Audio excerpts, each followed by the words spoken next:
Some of us think because I'm in this spot, I'm in the worst place. But you can absolutely be in the best place. Because when there is no water, there is a God.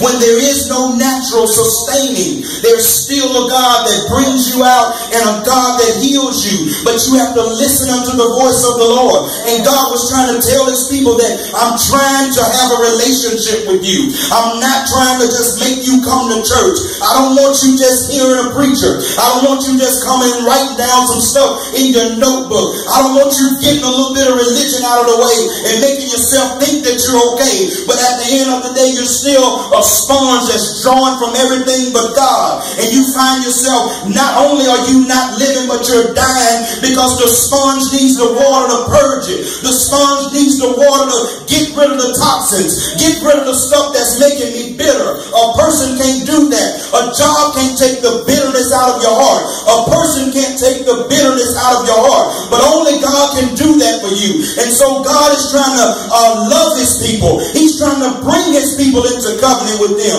But so many times they fought against God. So many times we resist when God is trying to break in. But we got to be porous. We got to have a means for God to constantly move through us, so he can constantly make us alive, and he can constantly get rid of the stuff that's killing us.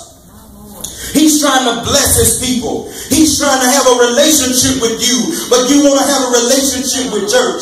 He's trying to have a relationship with you, but you're seeking finances, and you're seeking the means of this life, and you're seeking the resources that the world has to offer you. The world will tell you, if you just get a little hit of this, if you just get a little taste of that, it's going to make you feel good. But tomorrow you're broken down. You're even worse than you. So if God brings you into a place where there's no water, surely something is going to have to happen.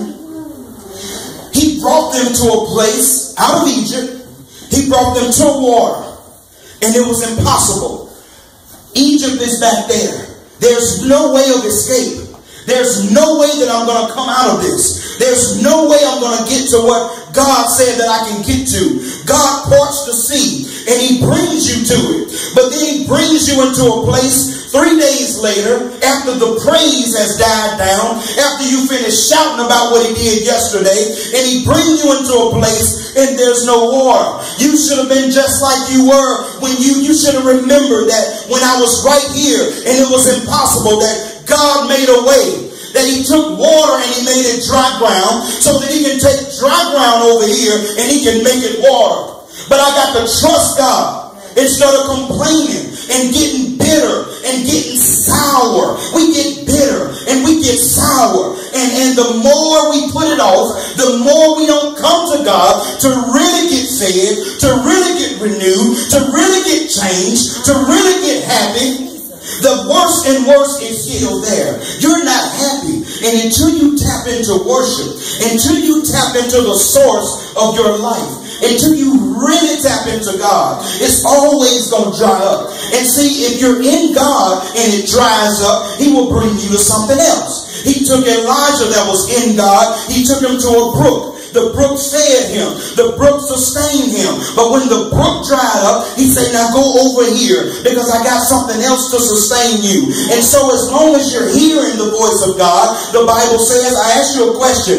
What do you do when there's no water? He says that if you would hear, if you would obey, if you would lend your ear, give your ear unto me, I will make sure that you're all right. I will make sure that none of the things that you just saw, the destruction that I just put on Egypt, it's not going to happen to you.